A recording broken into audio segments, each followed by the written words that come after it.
What's going on, everybody? What is going on? Welcome to this edition of the Sunday live stream. The situation going on with the main channel. That's why I'm doing a Sunday live stream. The show that y'all are getting today was the one you were supposed to get on my channel on Friday, but Friday I had to reserve that and push that to the side and explain what happened on my main channel.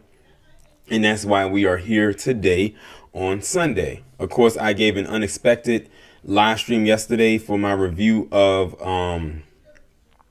Judas and the Black Messiah. Shout out to everybody who came through for that particular live stream. If you had not gotten a chance to watch my review on it, it is up on this channel.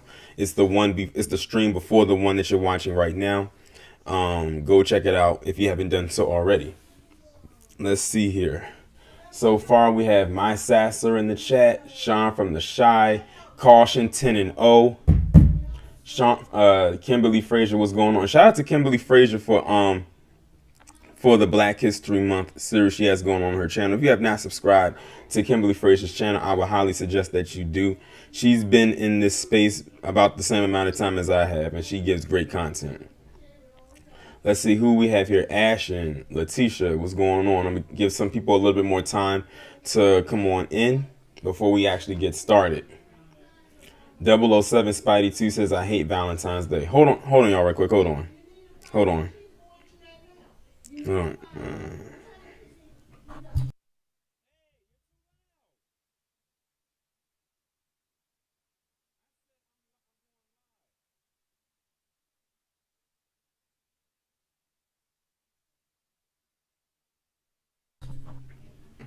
All right, y'all, I'm back.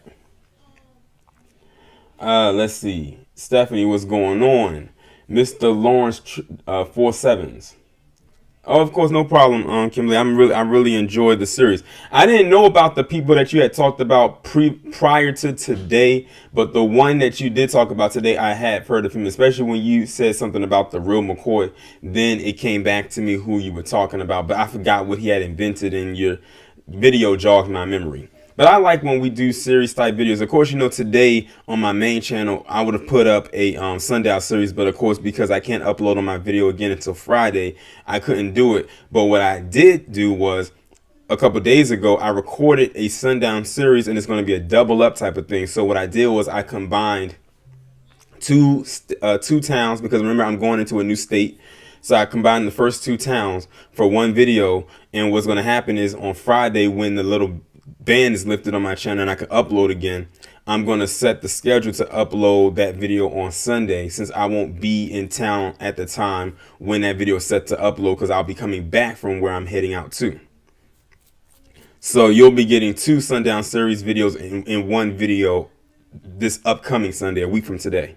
And speaking of going out of town, if you do not follow me on Twitter, I had put out there that I had to take a WUVIT test, because I'm traveling by plane at that, and I got my results back yesterday, and I am negative. So for those of you who did not know, who do not follow me on Twitter, that is the case. I am negative for WUVIT-19. Let's see. Ash, you said I just saw Judas and the Black Messiah. Did you enjoy it? Let's see, who else do we have here? Solo Dolo, Tawana, Pinky JYB. Shout out to everybody who was here. Like I said, we just waiting to get a few more people in here. What is going on, Mickey Bricks 2.0? And I'm not gonna lie, I almost overslept before doing this live stream today. I was a little tired. I'm not used to doing a live stream on a Sunday. I'm only used to doing the one per week. I can't wait for this to be over so I can go back to that. So I'm doing one today. Then I'm getting one again on Tuesday. And then you're going to get another one on Thursday. So the topics are broken down. So y'all, like I said, y'all are getting Friday's stream today. Then Tuesday's going to be a different one. Then Thursday's going to be a different set of topics. So if you don't hear certain topics in today's stream, you'll most likely hear it between Tuesday and Thursday. I just didn't want to, there's no point in me cramming everything in one day and then having to do a whole nother stream the next time I go live. That's a lot of stress. That's a lot put onto me. Let's see what's going on. Karen D. Prescott. Gotta harmony. Exactly. Make sure y'all smash that like button. I have 19 likes so far, and it says I have 18 viewers. I know that's low, but I expect that because this is a low subscribe to channel at the moment, but it is growing because like I said, when I opened it back up on Friday to do that unexpected stream, I was at 989, and right now I'm over 1270. So the subscribers are going. I'll probably be at over 1300 probably within the next couple of days. I might be at over 2K by the end of the month if I'm lucky.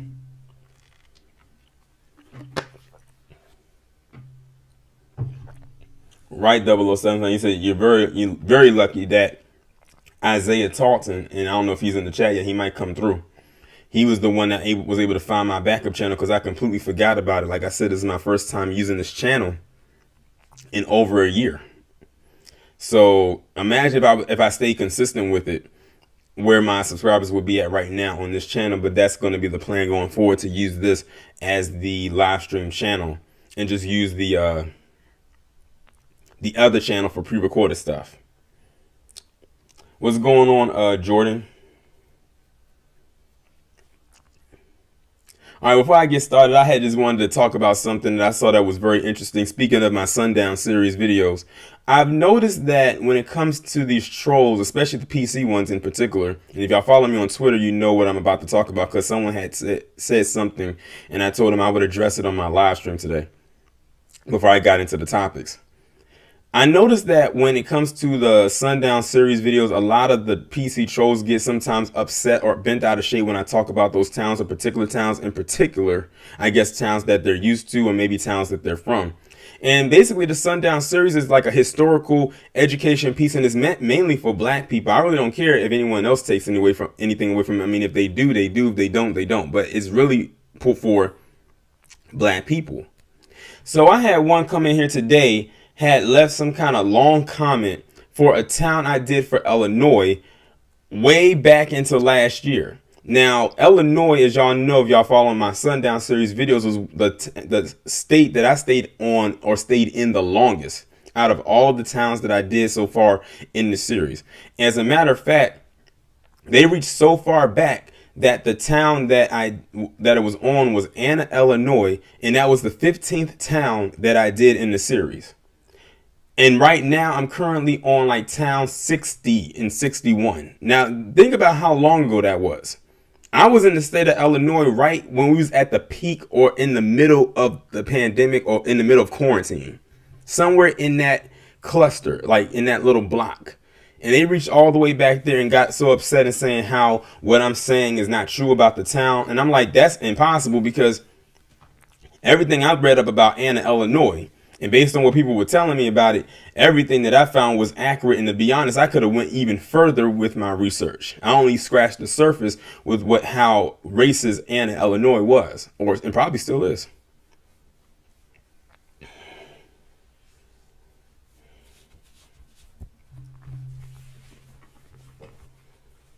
But you know, it is what it is. That's not going to stop us from continuing to do that series. You know, we've come so far with it right now. We're going to keep on going. It's just that we had a little setback this week, but we're going to bounce back.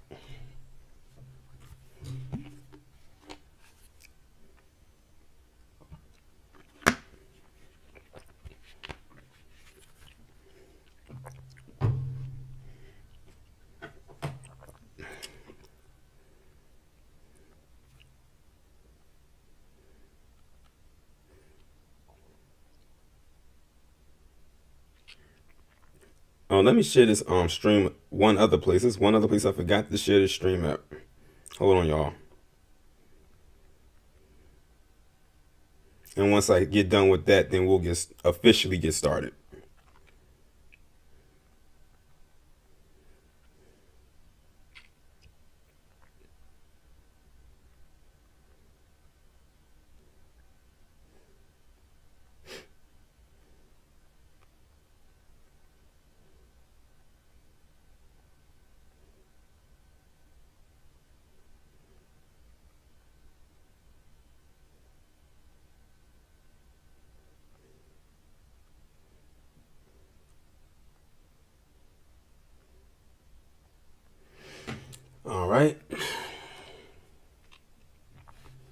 Let's see. Let's see what y'all saying in the chat.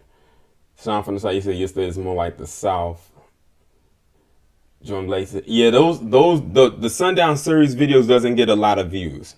Early on, they did, but then they started to go down. But that doesn't stop me from continuing to do them. Let's see. Amara said, "What's up, Torian? Good to see you, brother. Glad to see you." Miss Lauren said they hate that you exposing them. And here's the thing: it's not really exposing because it's public knowledge. Here's the thing about exposing: you cannot expose something that is public knowledge. Exposing means you are exposing something that is private, that only is between that person and maybe a select few others that know. If what I'm finding is public knowledge, is it really exposing? Or are they just upset because I'm doing content about it? That's not really exposing. But besides, the series that I'm doing, the person who wrote the book, I think his name is Joseph Lohman. He did a whole bunch of research on all the towns that I'm talking about right now, and then some that I couldn't find any information on. So it's not really exposing. What's going on, HD Squeezy? Oh, let's talk about that, Kimberly, before we go forward, because this wasn't even going to be a topic, and this is going to be real quick. I'm not surprised that 45 got acquitted. I called it early on and said that 45, nothing was going to happen to him. That was predictable. Those of us who are really aware know or knew that that guy was not going to, they wasn't going to get him. That was a waste of time and a waste of taxpayers' money, as far as I'm concerned. So that's all I have to say about that. Anybody who was surprised by that, I'm gonna need you to think critically. And that's all I have to say about that. Hey, what's going on, Shar? And what's going on, Michelle A? What's going on, Intelligence Cycle? But yeah, I'm not. Hey, it is what it is. The only thing is now it hurts us as taxpayers that we're gonna have to see a little increase on next year's tax return, not tax returns, on next year's taxes.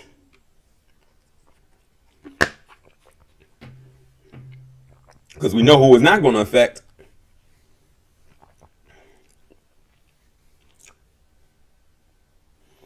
All right, with that being said, let's go ahead and get started. Let me see if I can go ahead and get this thing going.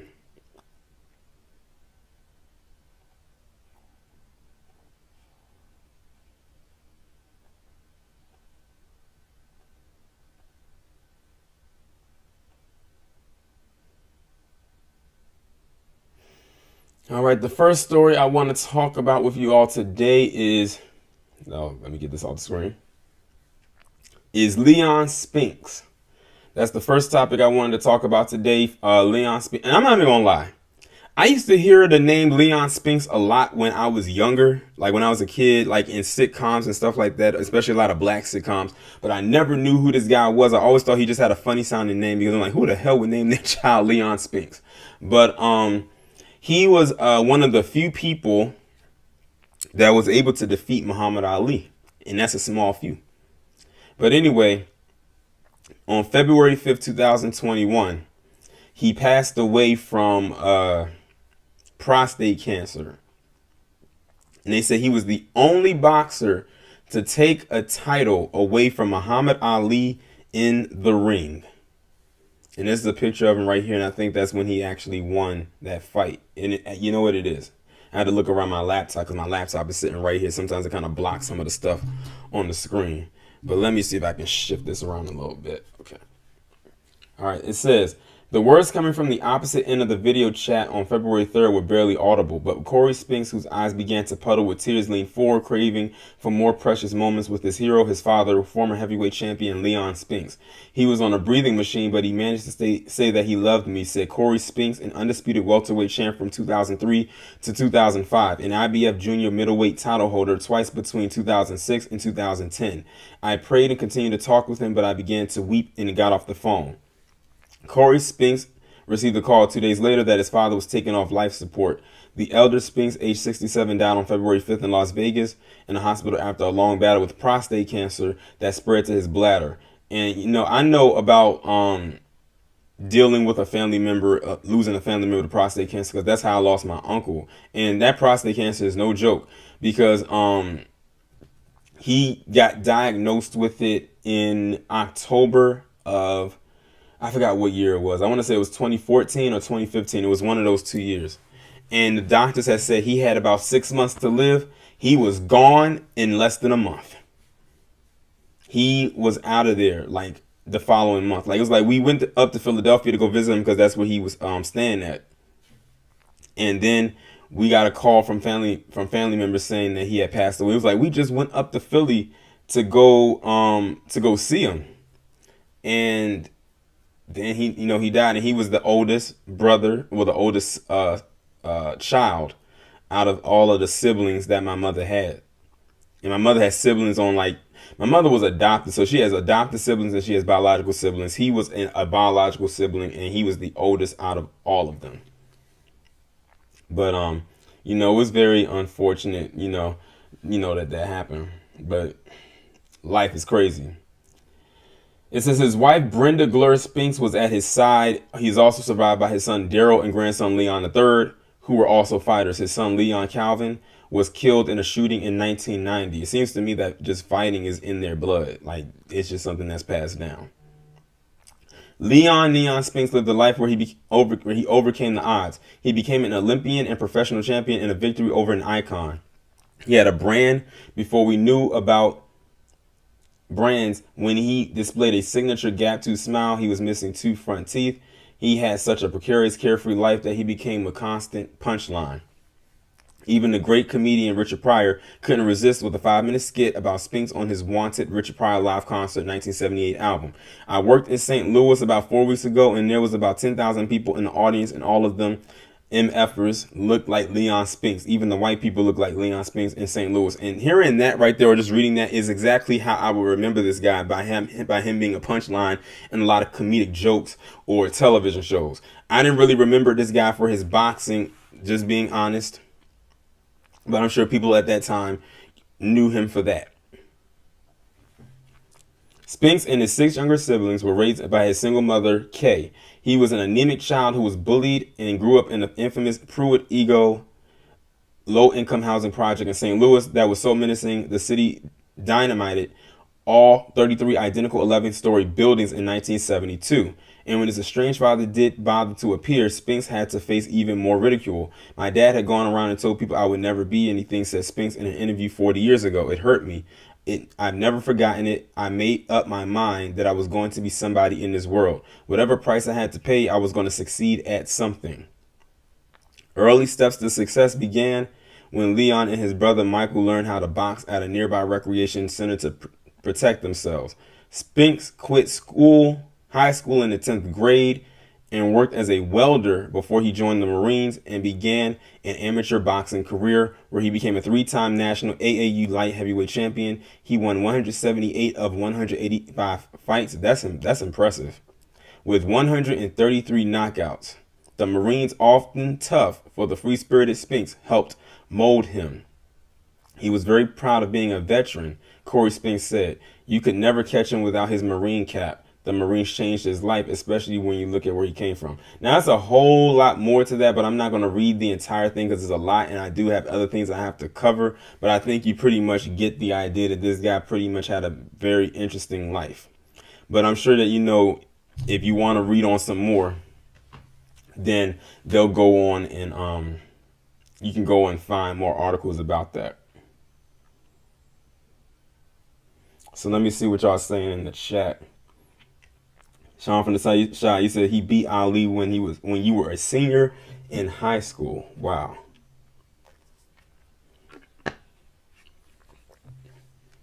Then you were around my parents' age, because they said that this fight happened in 1978. No, when did this fight happen? Now I'm looking at the dates wrong. I'm not sure when that fight happened. I take that back.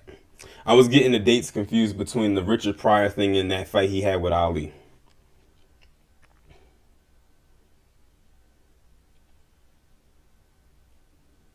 Stephanie, you said In Living Color did a spoof on the Spinks family. That's probably where I saw that. But I think I also heard him be a punchline in the episode of Martin, and I think Pam was the one that delivered the line.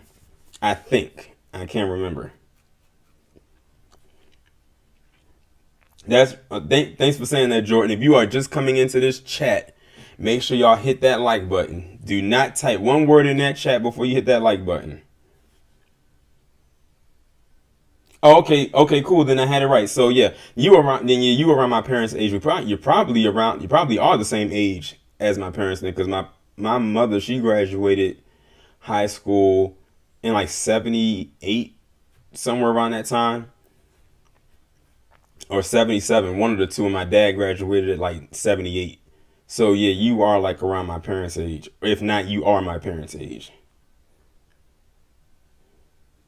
I appreciate you, HG Sweezy. This is going to be HG Sweezy. This is going to be my live stream channel. I'm still using the main channel, but I can't use it right now this week until Friday. But we will be heading and transitioning back over there at the end of the week for sure. But this is just going to be the live stream channel. So I guess you can say it's kind of a blessing in disguise, because now this channel can get some attention. That way, going forward, people know where to find it, when I go live. But yeah, R.I.P. to Leon Spinks. And speaking of saying R.I.P. to people, we got to say R.I.P. to another legend. And that is Mary Wilson, one of the founders of the Supremes, has passed away. She is the second member of the Supremes to pass away, leaving Diana Ross to be the only member left alive. And she died not too far after Leon Spinks, because this article was posted on February 9th, and I'm guessing she passed away had to be around that time, and he passed on the 5th. We losing our legends left and right. That's crazy. It's like we had Cicely Tyson pass at the end of January. Leon Spinks dies. Now Mary Wilson is dead as well. It's just crazy. He said, but Auntie can still disco.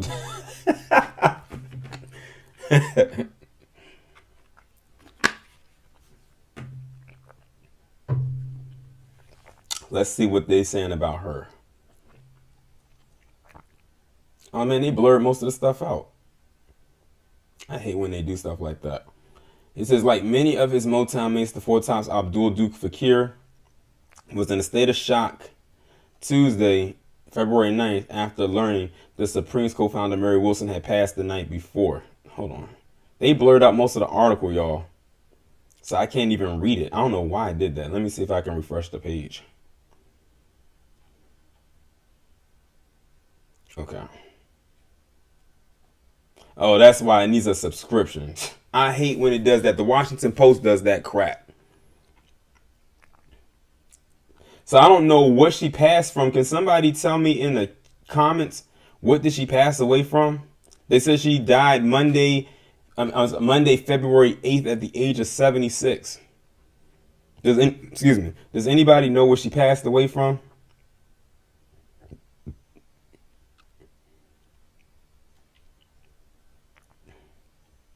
Because I have no clue. That's a very nice picture of her. And it's a very current picture of her, too. She aged nicely.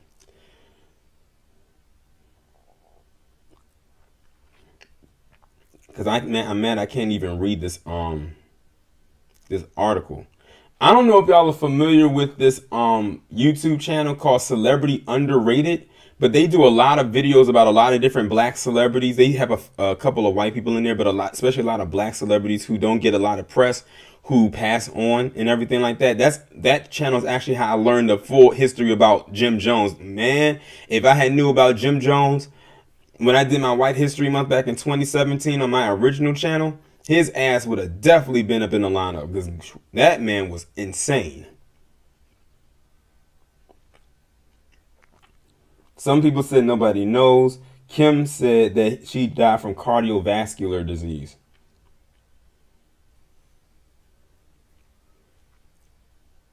So As long as they didn't say it was from you know what.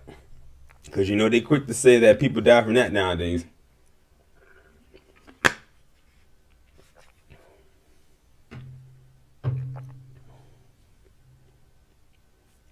But yeah, it's a YouTube channel called Celebrity Underrated. And they do a lot of videos about different people who pass on. Like a lot of black entertainers, mainly singers. And that person did one about Florence Ballard, who of course was the other Supreme, and she passed. She was the first to pass on. Very interesting story. If y'all have not checked out that YouTube channel, I highly suggest that you do. They do better stories than Eat You Hollywood. But yeah, I wish I could read as much as I could about her, but they blurred the stuff because you need a subscription. I'm not subscribing to this. But either way, RIP to this woman. She lived a pretty full life. Had some success as a part of one of the most popular girl groups of all time, for sure. That's definitely good on the resume. But yeah. Let me see what y'all talking about in the chat. What's going on, Terry Jones? Okay, so I see some people in here are familiar with Celebrity Underrated. It's a very good channel. They just recently did one on what's the guy the last name Rollins, the one who used to play on that show In the Heat of the Night, the show version, not the movie. He had passed away years ago. The black guy, the black actor. But yeah, he was his recent one. I didn't get a chance to check it out, but I'll probably watch it after I'm done with this stream.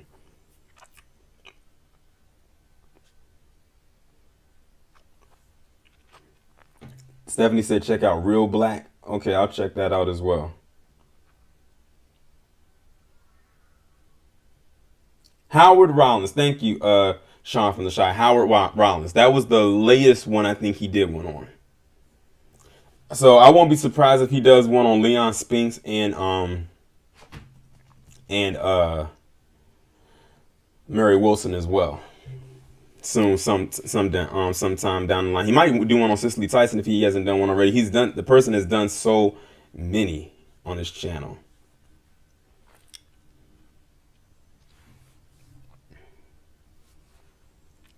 With that being said, I'm going to move on to the next topic. We are out of the mourning part of the show. I don't mean to say it like that, but this is the grieving part of the show. I always got to start it off. If there's any stories like this, I always got to put these first to show our respects for these individuals. But now we're going to get into the juicy stuff, the stuff that I know y'all came here for. The first story we're going to talk about, well, the third story, but the first one in this segment of the show. And make sure before I go any further to text that number that's sitting right there at the top of the screen, 301-747-0390, so you can get notifications every time I upload a new video. Well, in this case for this week, every time I get ready to go live. But also when I upload a new video as well. But the first story in this particular lineup that we're going to be talking about right now is Sunny Hostin going at Van Jones. So who has heard about this? Where Sunny Hostin went at Van Jones.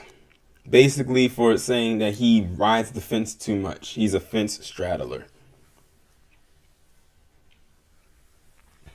Or as I like to call Van Nessa Jones. Because I still don't know whether or not he cried during the inauguration of Mr. Touchy Feely and Clown Mala. Because I don't know. They didn't put the camera on him. Now, I agree with Sunny Hostin in the aspect that Van Jones does a lot. He do be doing too much. However, Sunny Hostin was not the best messenger to say this because she has been known to do a lot herself. So I would have preferred her statement to come from somebody who is on the straight and narrow and not someone who is zigzagging in and out of lanes all the time, because she does the same thing too.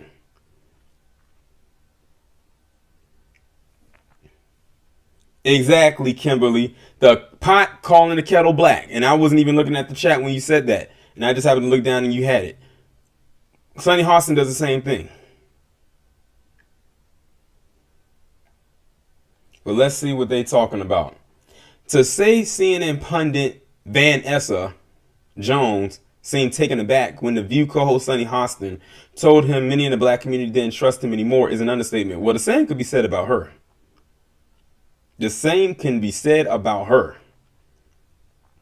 Now, Page 6 is reporting that a source told them Jones felt ambushed by Hostin and part-time The View co-host Ana Navarro during his appearance on the show. He felt like they were rude, and he was completely blindsided by how they questioned him. He was not happy about how the interview went. It was unprofessional, the unnamed person told Page 6.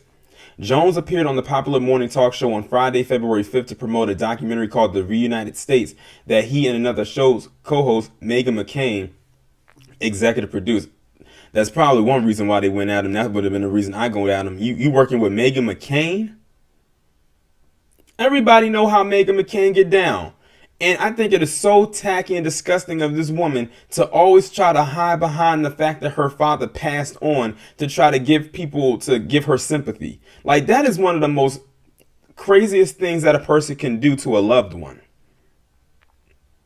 Have y'all noticed that she every time, like ever since her father passed, who goes, knows John McCain, she always likes to hide behind his death to give her cover when she messes up. But you want to work with Meghan McCain.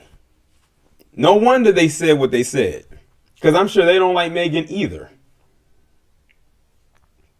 However, the line of questioning turned critical of Jones when Hostin accused Jones of being a political opportunist who vacillates in his convictions when it's beneficial. Now, Van, you do spend a lot of time threading the needle and trying to unite people, but there are those who really accuse you of being a political opportunist, a chameleon, so to speak, who provided a racial cover for former disgraced, twice impeached President Trump. Hostin said, citing times when Jones said Trump didn't get enough credit for the good stuff he's done for black people, as opposed to when Jones cried on CNN after Biden won, apparently by heralding the values of character and truth. People in the black community don't trust you anymore. What is your response? Hostin told Jones. Jones responded that his full quote was not shown, as he noted has become common. In the absence of the full soundbite, his remarks are being taken out of context.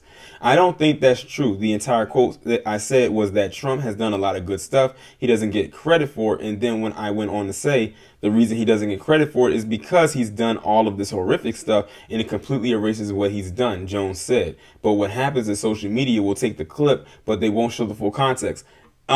That's basically what she said. He only just took out the black part. And the thing is, Vanessa, and y'all, to those who's listening, I'm not calling him Vanessa or accusing him of being a woman. I'm just saying because he's always getting emotional about things he should not be getting emotional over. That's why I'm calling him that. Y'all know I have a nickname for everybody, and he's no different. That's just the one that I came up with off the fly. Now, the thing is, Van likes to say that he's against 45 at times, and that he's for him, and then he's for, then he's against, for, then against. Like, they don't know how to mark down Van Jones on paper.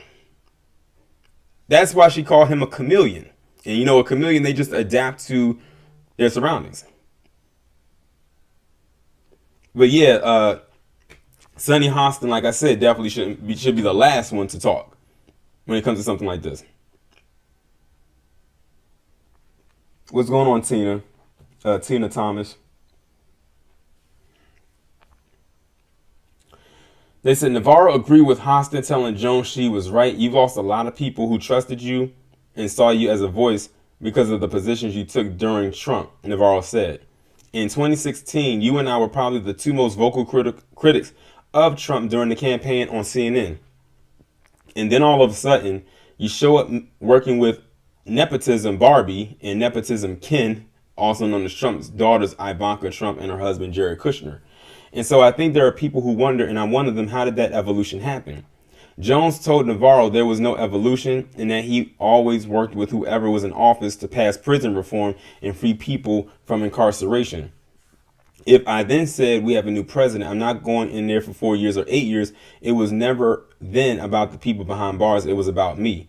I was a person, I was willing to go in there, and I would do it with every president to get people home from prison. Well, here's the thing, Van Jones. Many of these presidents that you are jumping from coattail to coattail with, don't be promising nothing. So it almost looks like you're a cheerleader. That's what it sounds like to me. It sounds like you're being a mascot. Like you blow, you like that fair weather friend. You blow whichever way the wind blows. The exchange went viral, and social media users divided on the topic. Some celebrated Hostin and Navarro's critique of Jones, while others came to his defense. Author Saeed Jones tweeted, at Sonny, I just watched a clip of you reading Van Jones into the grave, and if we ever meet, I'd like to buy you a drink. Van, any black person who thinks they can speak for every black person is full of baloney. You know it's the USA. Those who can work across the lines and compromise with fellow citizens get more done. You make more light than heat. The View, in my honest opinion, is a show in search of a purpose. Now, I can't agree with that. Twitter user at Hontus_Farmer wrote in response to the controversy.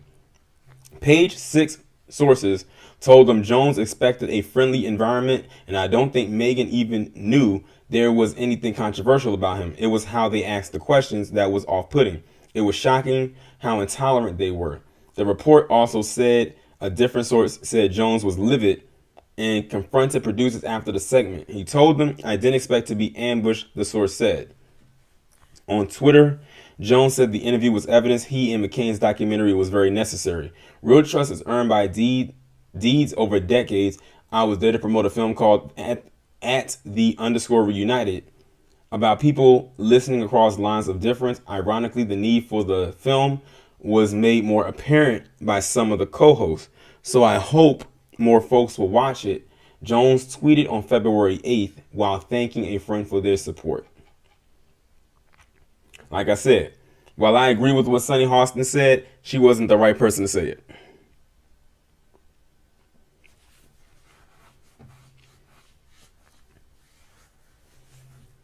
Exactly, Jordan. That comment about they saying that the show, The View, is a show with a purpose. That is a reach.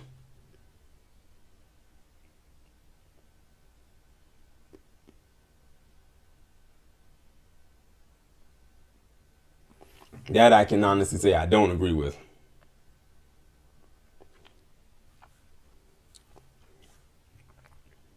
But while Sunny Hostin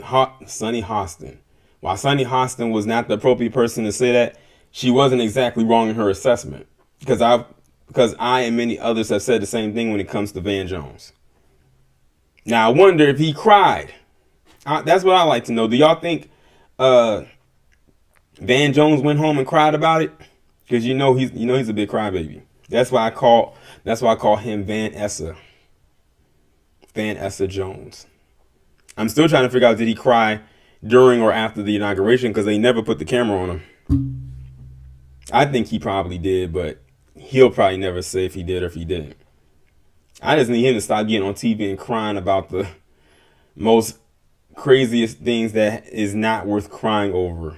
Like, I forgot who it was who was telling me he was crying about Walmart. I'm like, you crying Walmart? Shout out to Mr. Lawrence 777 for the Cash App.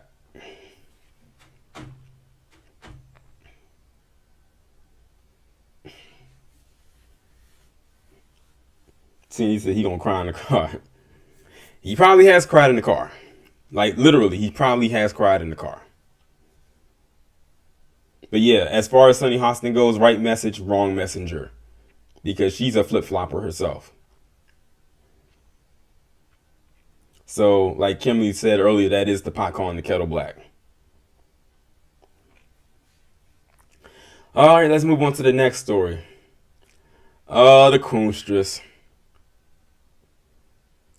The Coonstress, y'all. We are talking about the Coonstress yet again. So, Candace Owens is thinking about the possibility of running for president in 2024. She done allowed her base to get in her head and fill it up with a bunch of nonsense and talking about she's going to run for president in 2024. I see that L already.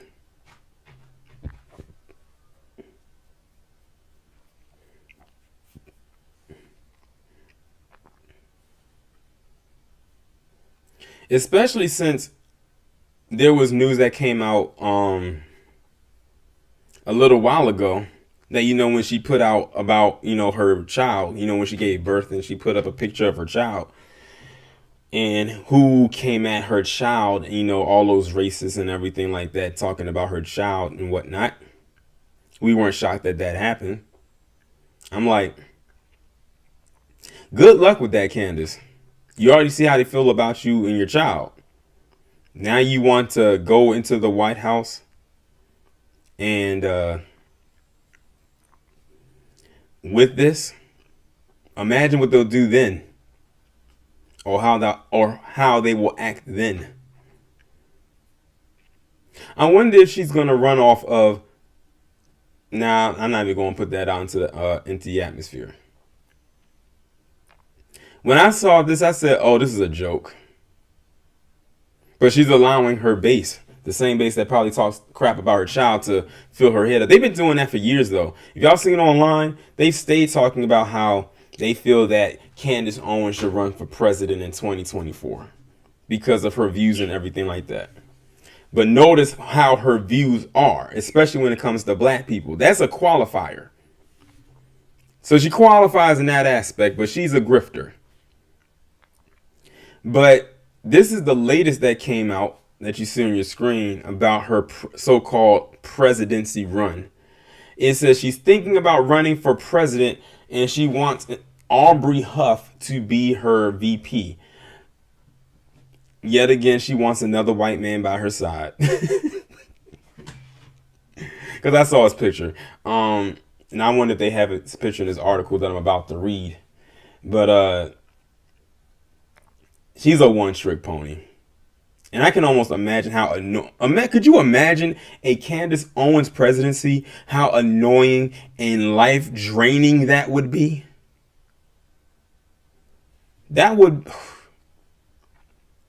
She would probably be worse than Mr. Touchy-Feely.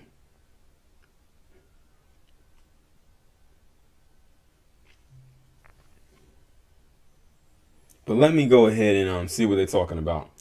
Controversial commentator Candace Owens, the Coonstress, says she is thinking about running for president in a tweet posted on Saturday night. The conservative writer, known for her pro-Trump activism, criticism of Black Lives Matter movement, and spats with celebrities, made the remark alongside an emoji of the stars and stripes and the words, "I love America." Owens did not state when she might consider running for the Oval Office. At 31, she is not currently of age. Presidents and senators must be at least 35 according to the Constitution, while House representatives may be 25. However, she would be the minimum required age when the next presidential term will be scheduled to begin in 2024. Owens had previously hinted at running that year. In November, days after major networks such as CNN and Fox had called the results of the 2020 presidential race, Owens tweeted that Joe Biden is not the president-elect and accused the media of brainwashing Americans. Just reading the stuff that she puts out there, they would not put her in office because she could easily be accused of being a propaganda artist. They said, look, you see what we had to deal with 45 for the last 4 years, especially that final year in last year? We don't want to take the risk in putting a MAGA supporter even on the ticket. So, as far as I'm concerned, she's probably wasting her time. I'm just being honest. But you know what? Let her run that car off that cliff. Because that's exactly what she's going to do.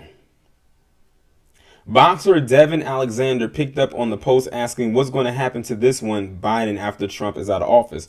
Owens responded, 2024 is a long way off. Maybe I'll run as his successor.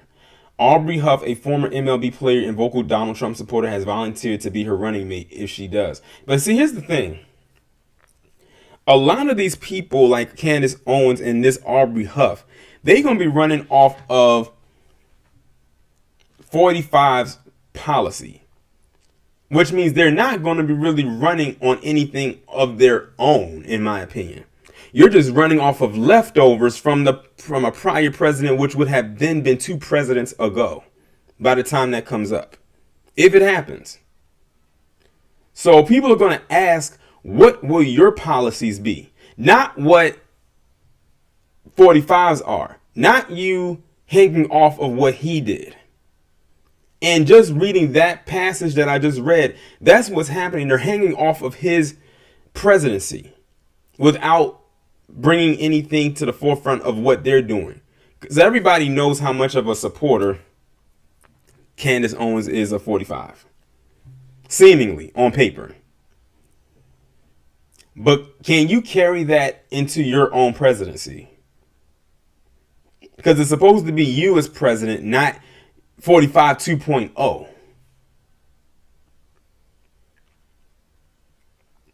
She has a lot of qualities like 45 in a sense.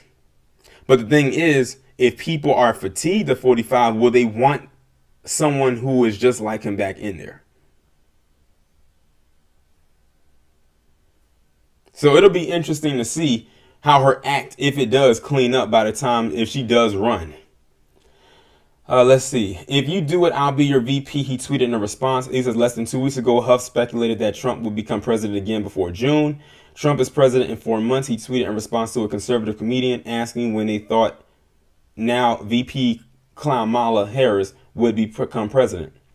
Owens worked as a director of communications for Turning Point USA, a staunchly pro-Trump advocacy group that campaigns on American campuses before quitting in 2019. Let's be real here. I don't think that woman quit. I think she was fired.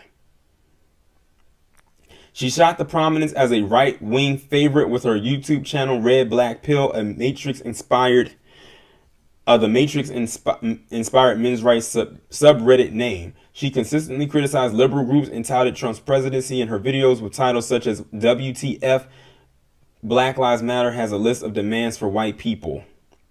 Her Blexit campaign encouraged black Americans not to support the Democratic Party ahead of his 2020 presidential vote. Trump's first in-person event since being hospitalized for COVID-19 came at a rally for the group in October. Her new podcast on the Daily Wire launched in January this year. The same month, she welcomed the new baby boy with her British husband, George Farmer. And that's her and her husband right there. Listen, this thing is DOA. This thing is dead on arrival. I don't see it happening. Let me see what y'all talking about in the chat.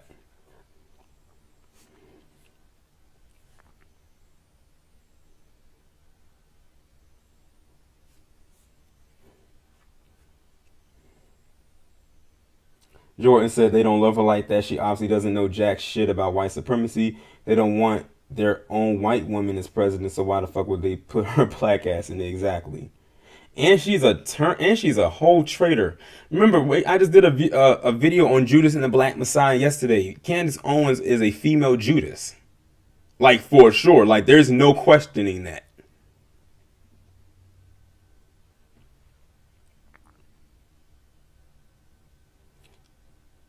Let's see, Jerome said, probably if not the biggest and most popular black Republican in American history, but we can thank the social media age for that. But then again, crack sells. If you're not smoking it, you talking shit. If you're not selling it, you talking shit. August says she's a shit starter for sure. Caressa said Trump was president. Anything can go with this woman. You got a point there.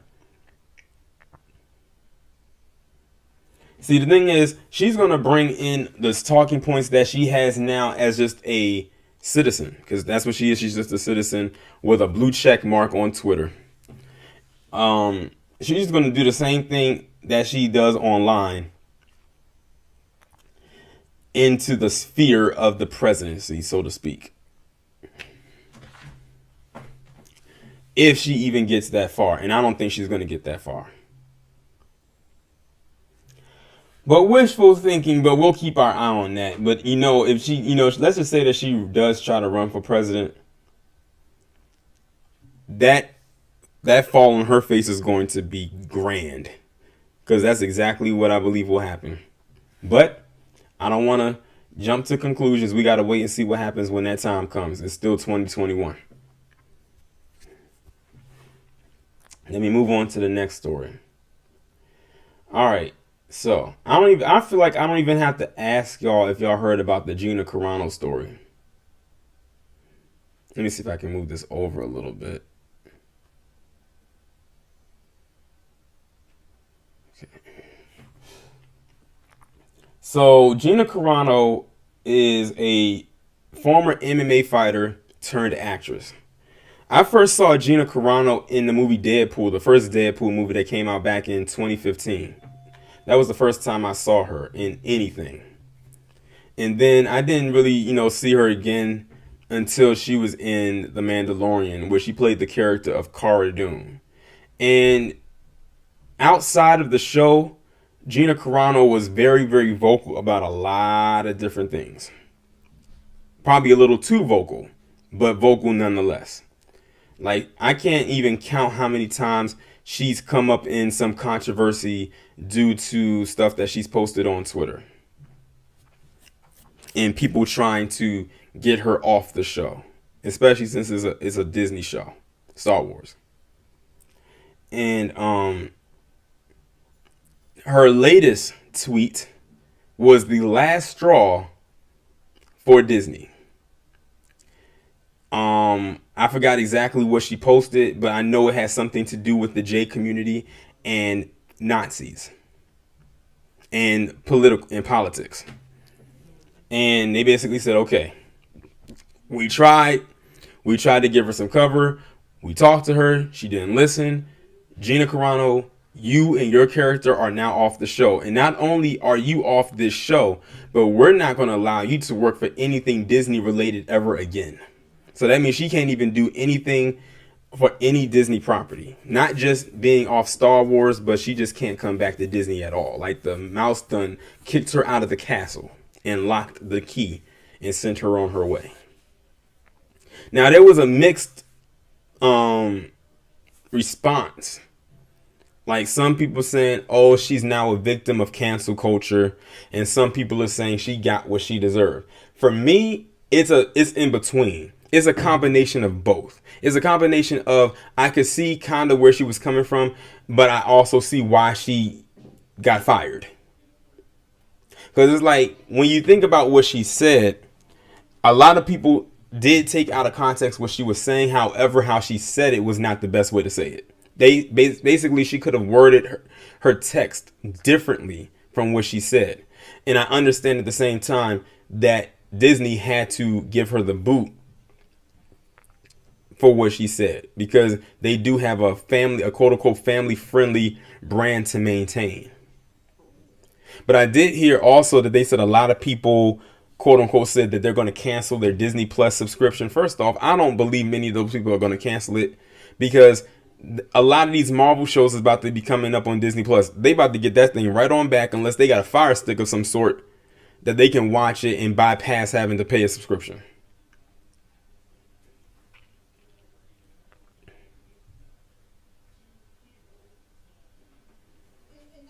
So, yeah, she's off the show. And it happened at a very interesting time, because I don't think they've even started to shoot anything for the third season of The Mandalorian. So it'll be interesting. And it's crazy because her character was actually starting to go somewhere with the second season. Like her character got like an upgrade of sorts. She didn't have that many scenes this season opposed to the first season, but her character was starting to grow, like get legs, I guess you can say.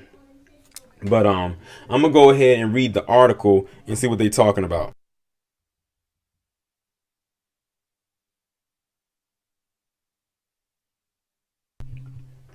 Let's see what they're talking about.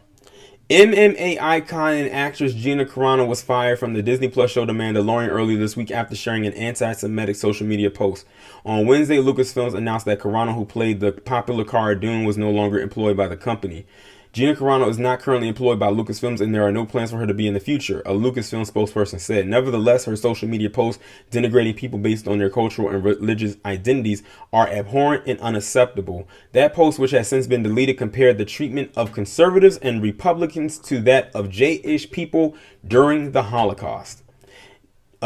Jays were beaten in the streets not by Nazi soldiers but by their neighbors, even by children. Because history is edited, most people today don't realize that to get to the point where Nazi soldiers could easily round up thousands of Jays, the government first made their own neighbors hate them simply for being Jays. How is that any different from hating someone for their political views? So that was her statement. That this passage right here that I just read, This was the tweet that she made that got her a lot of backlash and got her fired from The Mandalorian. And any Lucasfilms going forward, and probably any Disney property going forward too.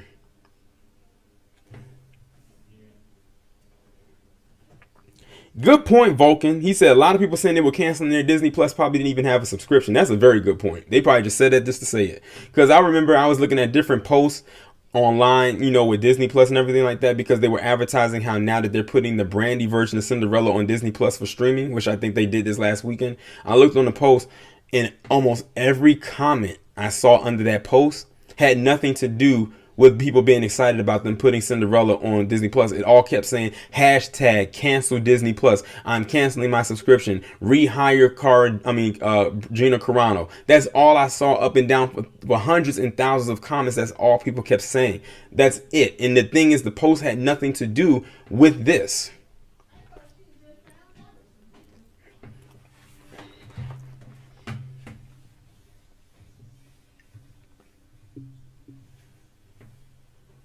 It's funny because people who, you even had people who are part of the J-ish community, or the so-called J, have even come out in support of her and saying that I'm a person of this community, or I, practice this religion. And let's keep it all the way real. J-ish, or the J, I'm just saying that to protect myself, because you know how YouTube it does. They're real selective with this. Is a religion. Is a group of people who practice a religion called Judaism. But they treat it as if it's an actual person.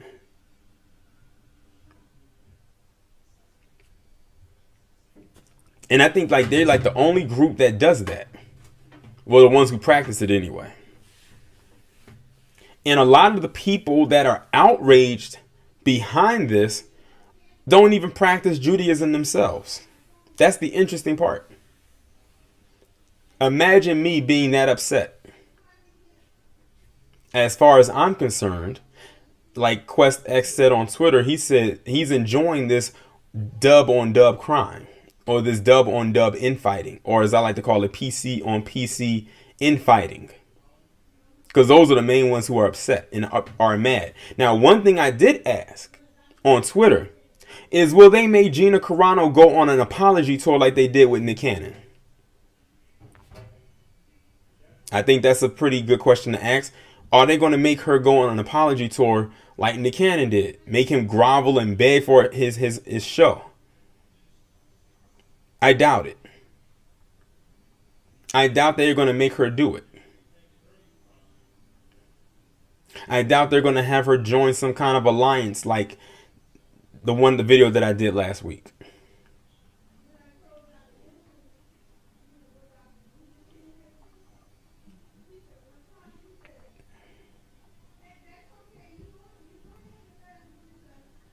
Right, Sean, you said you can't claim a religion for a nationality. I wish they would stop that. Yes, they are literally the only group that does that.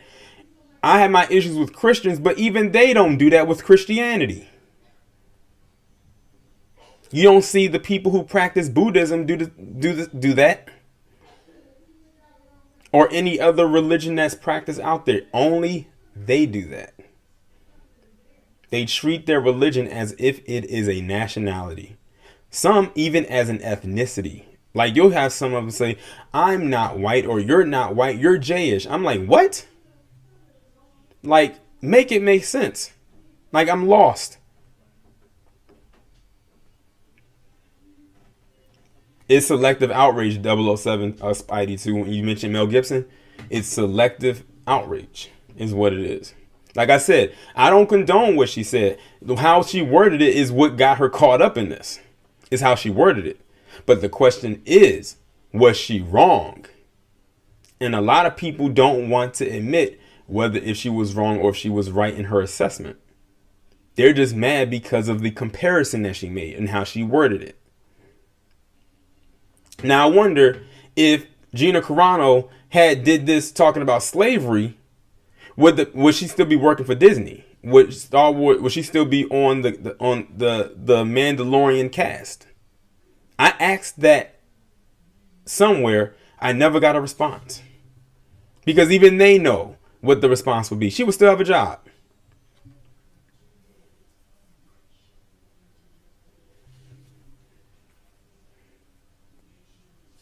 She would still have a job.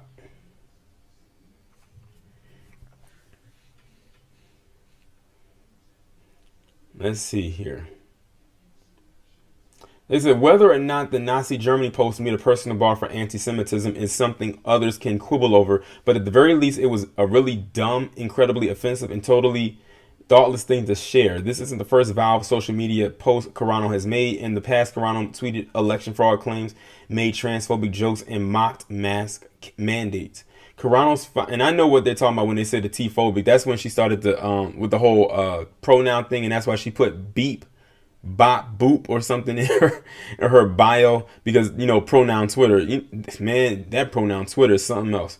Carano's firing has set off a predictable firestorm with the political right rending their garment over another perceived victim of cancel culture, claiming that she was fired for her conservative beliefs. But Carano wasn't fired for being conservative, unless conservatism is now directly aligned with anti-Semitism, transphobia, and baseless conspiracy. Just because these views are commonly held beliefs within the Republican Party these days doesn't mean any employer can and should tolerate them. Simply labeling them as conservative doesn't give anyone a pass. Carano is the epitome of a right-wing social media poster, engaging in the worst kind of baseless rhetoric and crying foul one she's held accountable for. In other posts, Carano has said that people shouldn't expect to align politically with everyone they meet, yet that is hardly the issue here. What Carano shared weren't mere differences of opinion over policy, but deeply offensive and factual incorrect statements that no one should stand behind. Just because Carano beliefs are gaining wider acceptance doesn't make them right, and certainly doesn't guarantee her a job. I am sending out a direct message of hope to everyone living in fear of cancellation by the totalitarian mob, Carano said, announcing a collaboration with Ben Shapiro's The Daily Caller. Now, this one right here kind of had me raising my eyebrow, because we all know what type of person Ben Shapiro is. If y'all didn't know, Gina Carano ended up linking up with Ben Shapiro, that fast-talking. Ben Shapiro sounds like how you had those old tape recorders when you rewind the tape or fast forward the tape and it talks really fast and squeaky. That's what he sounds like when he talks. But her linking up with Ben Shapiro kind of made me raise my eyebrow, because we know what kind of person Ben Shapiro is. I don't know if she linked up with him to get back at Lucasfilms or if she's trolling. She says, I have only just begun using my voice, which is now freer than ever before, and I hope it inspires others to do the same. They can't cancel us if we don't let them. Carano can believe whatever she wants. She can join the legions of QAnon nuts who clove onto whatever latest conspiracy is blowing up their Facebook feed, or dive deeper into narratives of imagined persecution. And she can post all of it on her social media accounts. She can label all of it as conservatism, but she can't be surprised when her employer decides that enough is enough, and one too many crackpot things have come out of her mouth. Hollywood has tossed promising careers away for far less, and Disney doesn't need to waste any more time on such a mediocre actress. Carano didn't lose her job because she's conservative. She got fired because the garbage coming out of her mouth shouldn't be tolerated, not even in a tweet. So you can already tell by the person who wrote this that they really don't like her. Let's see.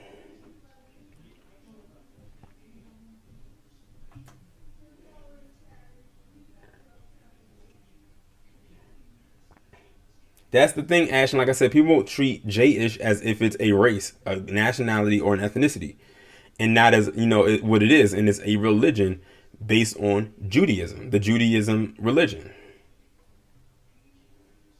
Tina said that Ben Shapiro got the evilest eyes ever. Yeah, he do be looking kind of wicked, because he doesn't look at you like. Look at how I'm looking at you right now in the camera. He always has his head down. He's looking like this. That's what he be looking like. He always got his head down, like he's looking up. That's how Ben Shapiro be.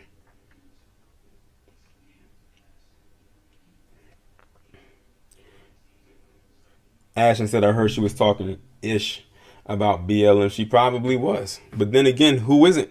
We talk about them. We talk about them from a standpoint different from how they do. I've always said that, and I still hold that to be true. So like I said, I think many took out of context of what she was saying, but it's how she said it that they just couldn't get behind. And she probably was fed up. And the thing is, who knows how she was even being treated by Disney to make her see, well, the thing is, she wasn't really saying it about Disney, because if she was, she would have said Disney in her tweets. But she was just speaking in general. But at the end of the day, Disney was the one that signed her check. So what could she, what could she do?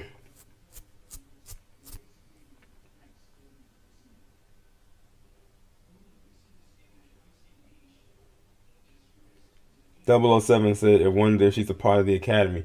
I think she's married. I think Gina Carano is married. Let me see. I'm not sure. Let me Google this right quick.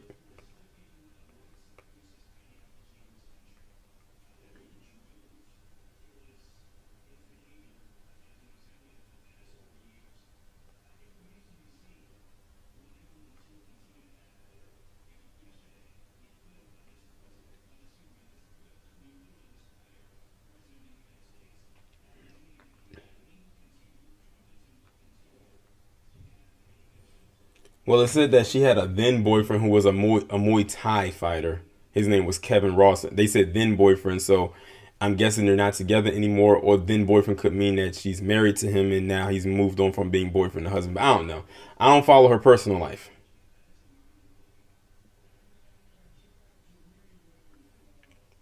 But yeah, she has that size because she used to be an MMA fighter, so she has like a lot of muscle endurance. She's, as you can see, she's bigger than the average woman. That's for sure.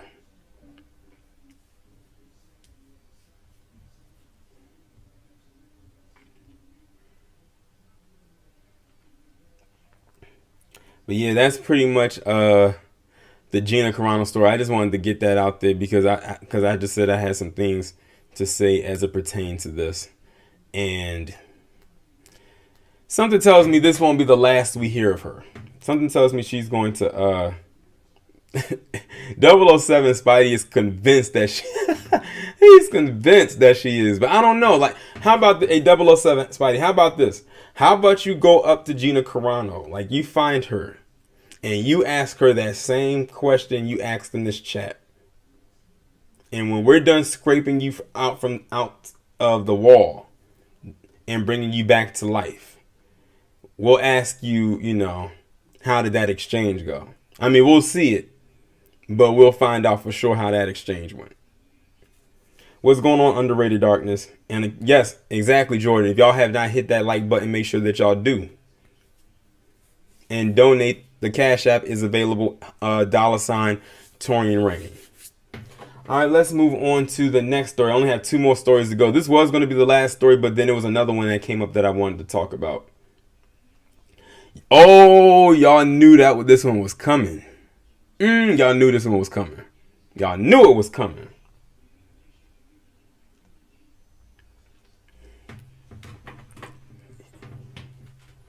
Gorilla Glue Girl, Tessica Brown. That's her name, y'all, in case y'all didn't know. Tessica Brown is her name.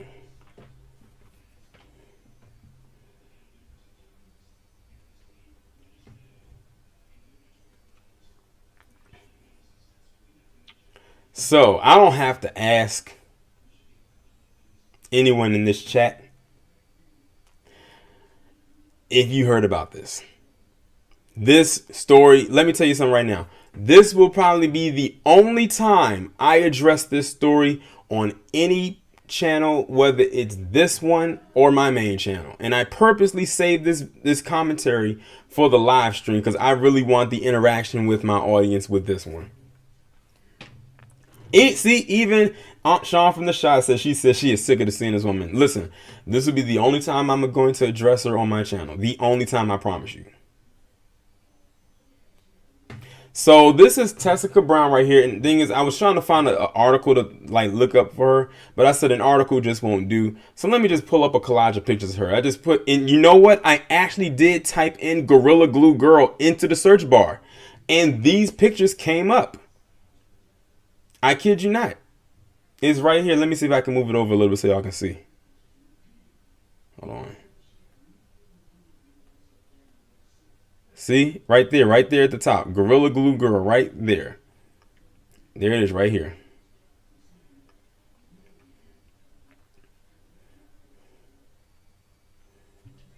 So this is, you said SNL did a skit on her. I bet they did. I didn't watch it. I don't watch SNL though. So Tessica Brown, which like Super User said in the chat, is a grown woman. She's 40.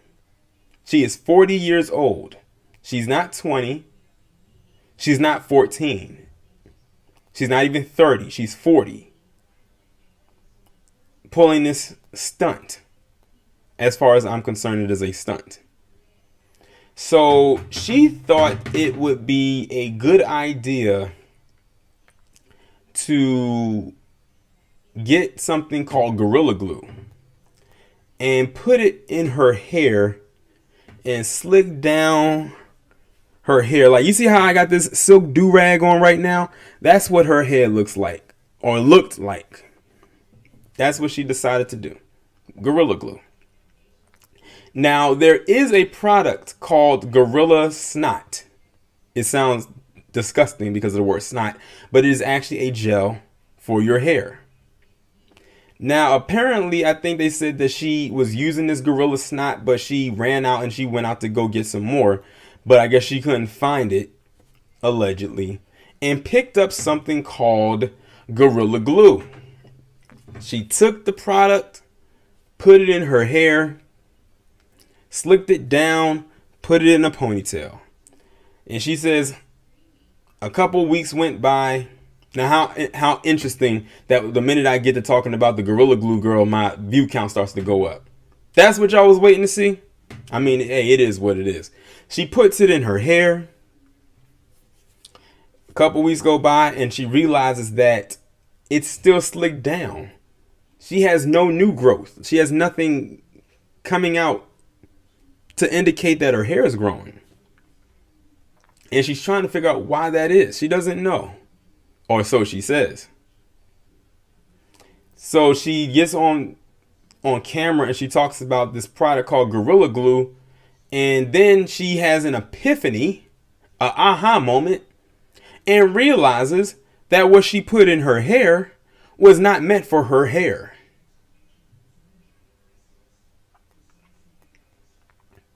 She finds out that the Gorilla Glue product that she puts in her hair is indeed something for hardware.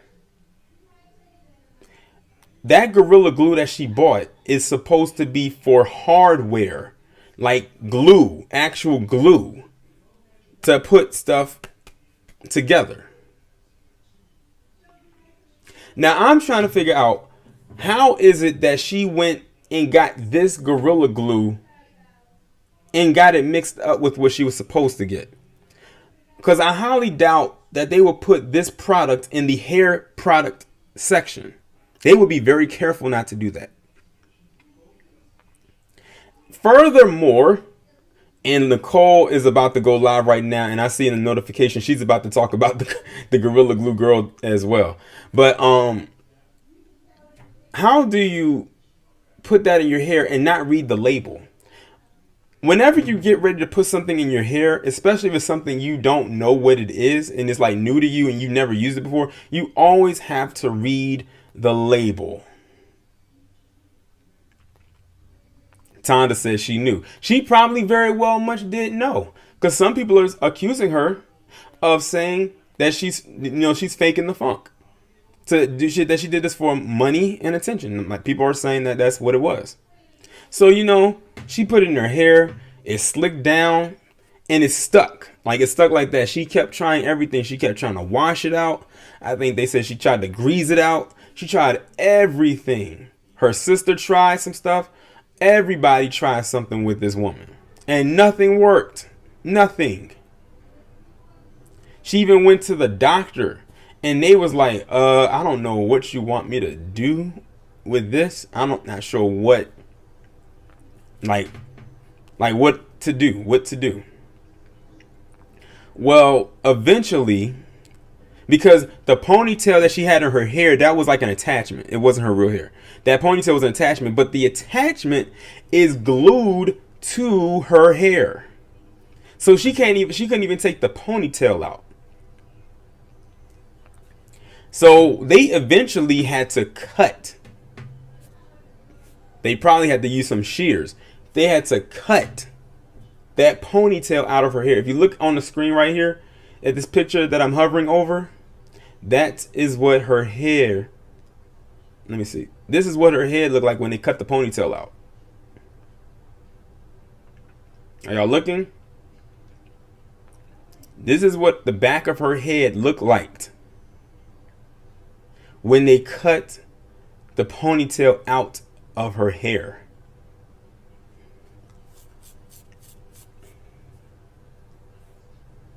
But it didn't do anything for whatever was left remaining in here. So that's when she ended up going to see this black doctor, who's this guy right here. This is her. This is the doctor, and this is the guy right here. And he had made some kind of, I forgot what it was. It was some kind of solution that he put together and put it in her hair, and it washed whatever that was that she put in it. It washed it out.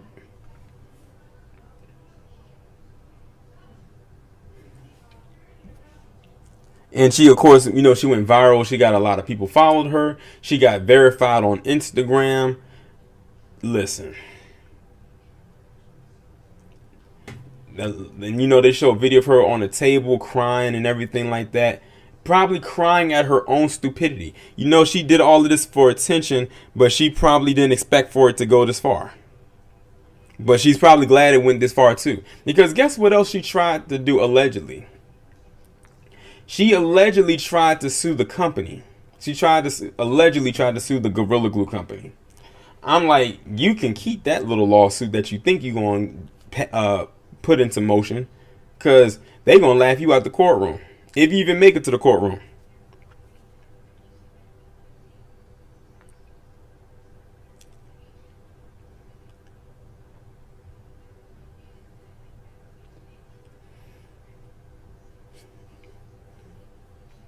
But yeah, if there is an Idiot of the Year award, or not a ceremony at the end of the year, she's a qualifier.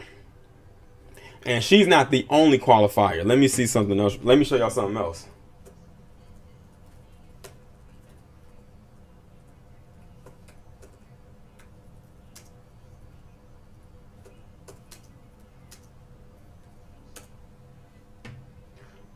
Not only did you have her, but now you got this idiot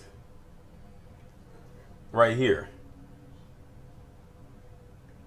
Did y'all hear about him? This guy right here took that same Gorilla Glue that she had, but in a smaller bottle, put it on a red cup, and put it on his mouth. And that's him right there in the hospital with that red cup attached to his mouth that he can't get off. He too is another qualifier for the Idiot Award. What did he? Hold on. And then they said that he did. It was called the Gorilla Glue Challenge. I'm like, no, y'all did not turn this thing into a challenge. For what?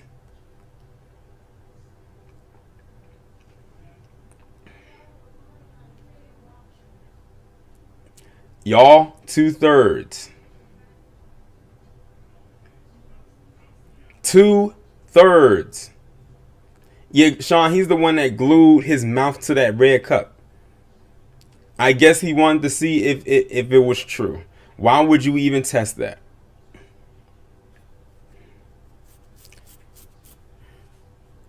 A patience is a virtue. He is a DNU for sure. For sure, most definitely.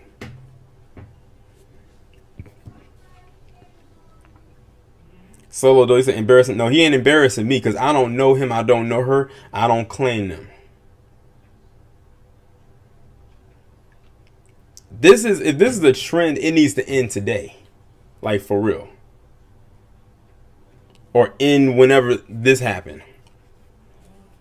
But it's some idiots scattered around here. A lot of them. Too many. They got too much time on their hands. Like, what would make you think that this was a good idea? Like, if you saw what it did to her, apparently, why would you go out and test the theory and then put it on your face?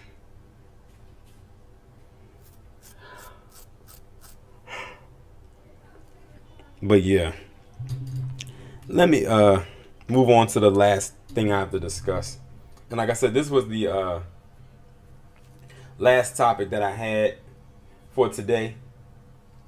This one that I'm about to bring up right here. Now, I couldn't find the actual video itself, so I had to go to Patrick Cloud's YouTube channel to find it. And it was this TikTok video that this couple right here, because this is an actual couple, a black man and a white woman, and it says what to know before dating black men. And I'm going to play it for you right here, and you're going to hear Patrick Cloud's response to it. Y'all don't know who Patrick Cloud is. He works for All Deaf. Some of you may have seen it, some of you may have not. I'm not entirely sure. Here are some things that you should know before dating black men. For some reason, they're really sensitive when it comes to talking about black culture. Not me. Yes. Okay. They use the N-word and you just have to be okay with it. Yeah, that's true. You gotta, but you can't use it. I don't. That's true. You can never touch their hair. You don't have hair. Oh, and you should never say that to a black.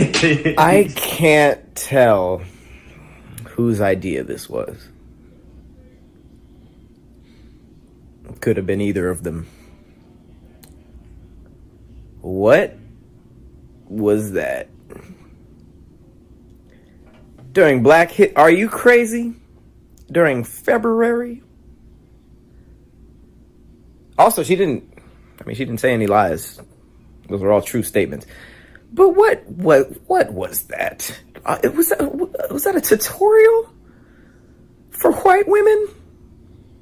If you were thinking about getting into the black guy market, here's a couple of tips. Did you have to tell? You had to tell other white people that we say the N-word, and you have to be okay with it? Was that a tip that somebody wrote down? Okay, I'm gonna run it back a little bit so y'all can I can break down what was said. Now, people have said that TikTok is like a haven for these buck broken individuals. The bed winching, they said, is just plentiful over there. I don't have a TikTok. Okay, I don't have a TikTok. I have too many social media platforms as it is. I don't need another one.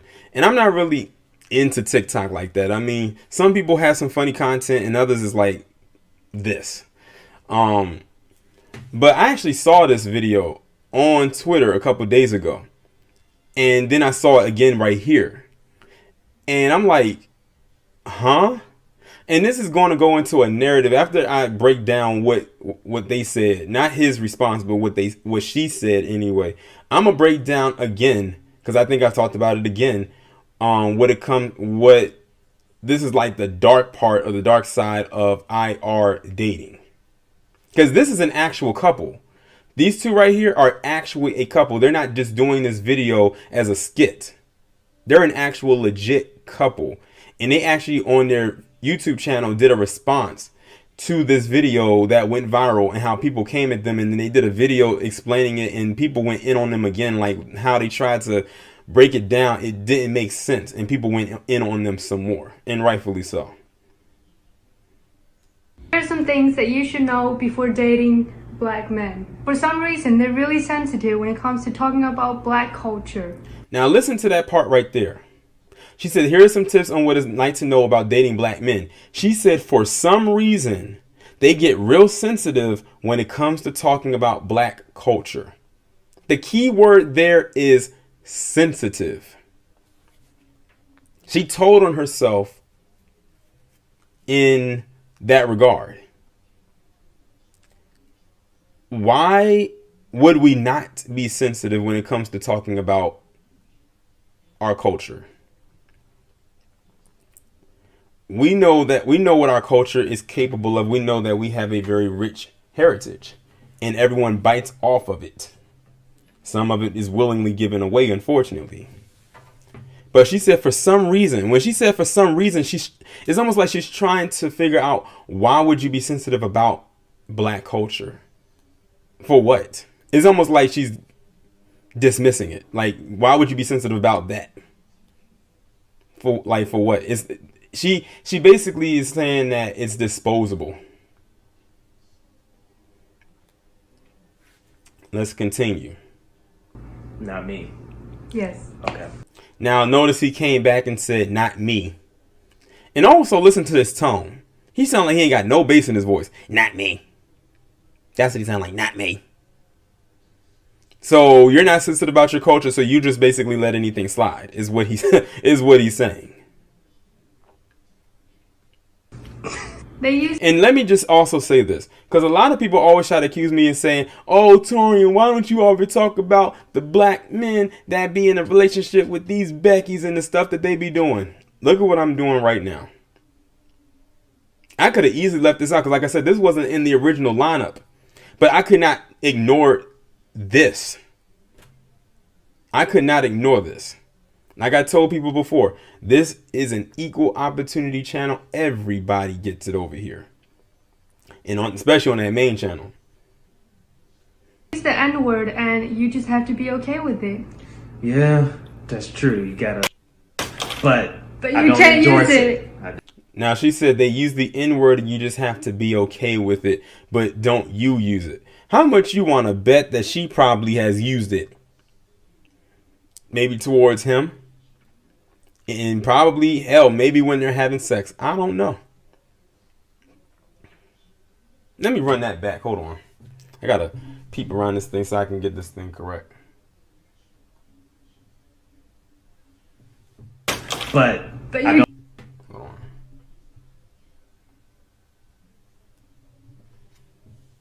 Word and you just have to be okay with it. Yeah, that's true. You gotta... But you can't use it. I don't... That's true. You're laughing a little too much. I'm thinking that you might be lying. You can never touch their hair. You don't have hair. Oh, and you should never say that to a black.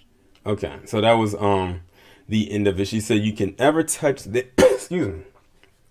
You can never touch their hair.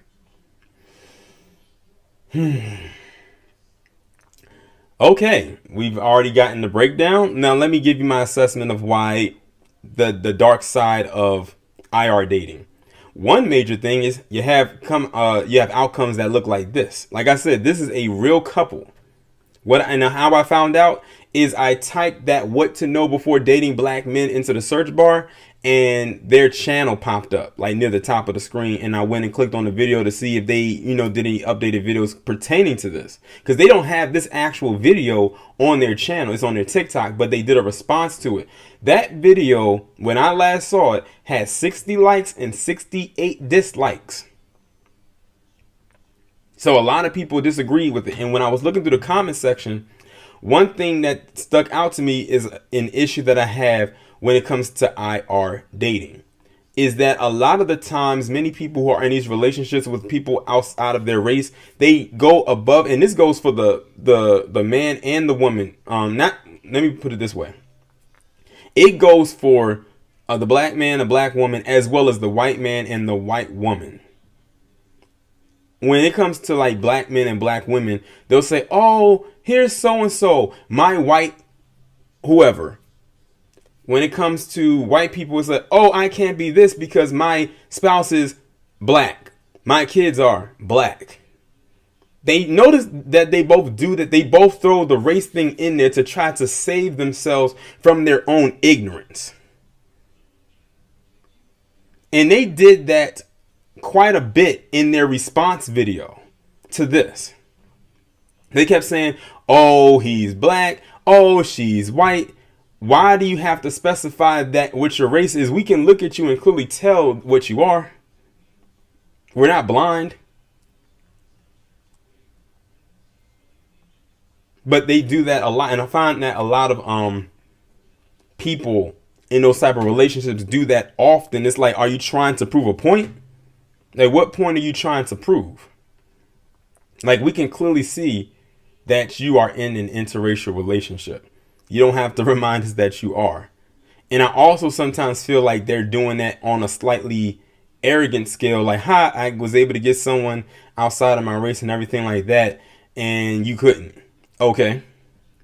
Another thing that they'll try to do, and this is mostly coming from white people. Well, how come black people can say, oh, black love this and black love that, but when I'm talking about when I'm in a relationship with my black whoever, it's a problem?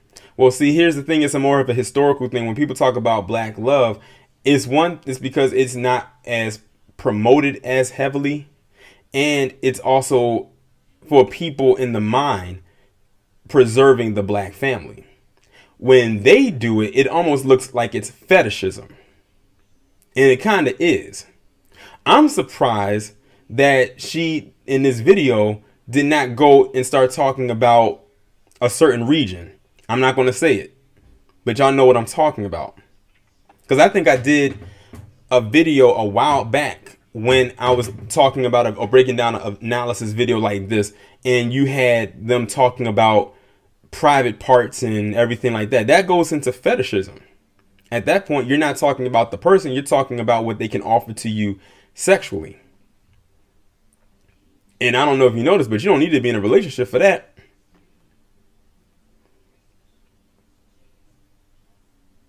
So there's moving parts to this. It's not that people are hating on you in those type of relationships. I know people who are in interracial relationships, but they don't do all of this. And these are some of the most cringiest videos ever. They think they actually be doing something with this. And let me tell you, they're not the first and unfortunately not the last people to do or create a video with this context, in the same exact context. It doesn't change.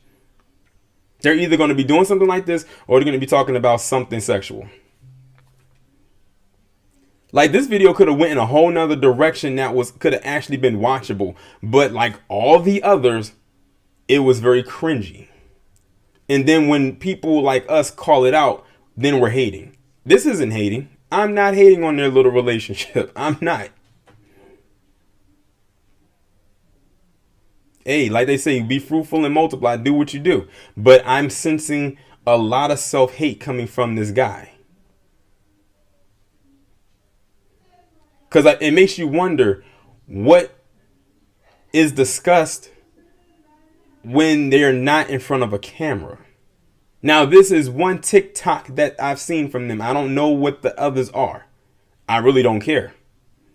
Seeing this one already lets me know that the other ones are just as cringy. Super User said this had to be her idea and his simp ass went along with it. To be honest, I don't know whose idea it was, but the fact of the matter is both of them look bad.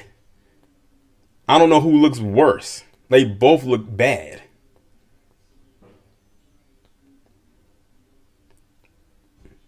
Because for all we know, yeah, you know what? Let's just put it this way. It could have been her idea and he went along with it, or it could have been his idea and she went along with it. So it really doesn't matter. The fact of the matter is now the video was out there and people found it and they went in on it, and rightfully so.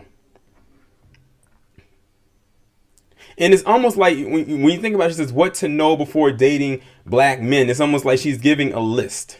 And the thing is, who was she talking to? Who was she talking to?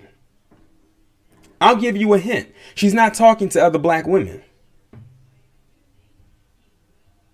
This was a video made to all potential. Let's just keep it on her because she is a white woman. This video was a signal to all white women out there who are seeking a black man.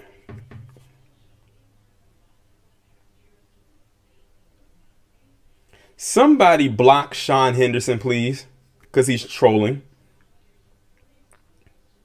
This was a video that was made to be a signal to white women who are seeking to date a black man.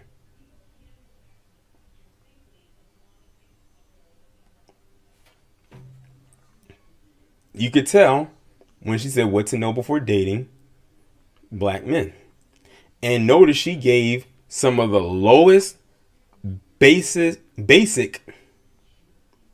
descriptions, as if black men, that's all they should know about us before dating us.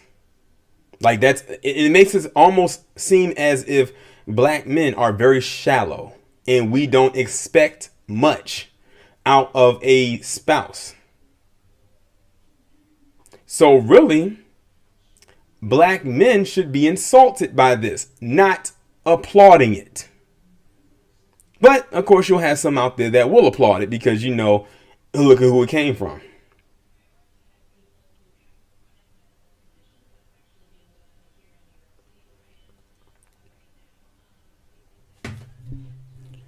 So if you want to know reasons, a lot of reasons as to why I really don't truly support IR dating, videos like these.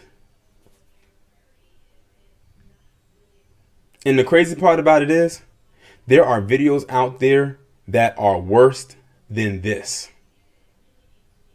This isn't even the cringiest of the cringe.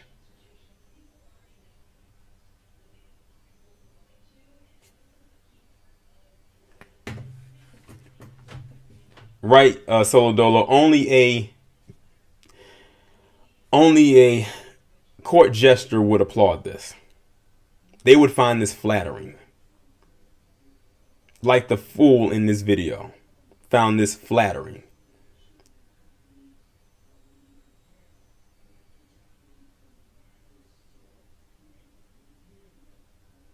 Right, Tina. I'm glad you said that. Portraying brothers as having no depth. Like I said, it should be an insult. And that actually sends dog whistle out there to other women, and even black women in particular, who may watch this and saying, oh, black men don't have any depth to them. So yes, black men, you should be insulted by this. You should be. If you're not, I don't know what to tell you. Like, I broke it down the best way that I possibly could.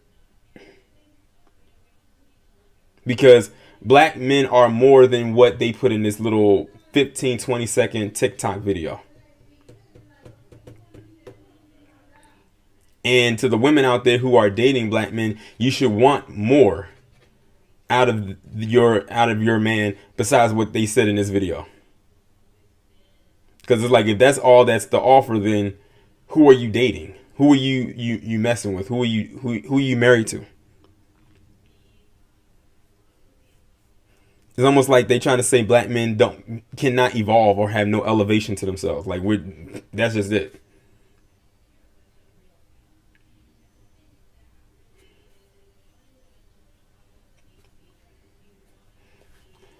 But I'm going to go ahead now and end this stream. Like I said, this was the last video that I was going to talk about. I'm glad that everybody came through. Shout out to everybody who was here. Shout out to all the people who liked. Shout out to the people who contributed to the Cash App. Shout out to any new subscribers who came through. Make sure that y'all, if you want to get notifications when I upload, text that number 301-747-0390. I will be back to live stream again on Tuesday, so there will be no content coming from me tomorrow, especially since 3 days in a row of live. I'm telling you, live stream, it takes a lot out of you. Live streamed Friday, Saturday, Sunday. So you will be getting another live stream from me on Tuesday. I already have Tuesday's lineup of topics already ready to go. I'll be going live on Tuesday at 4 p.m. Eastern Standard Time. And with that being said, y'all enjoy the rest of your Sunday, and I will talk to you all in the next one.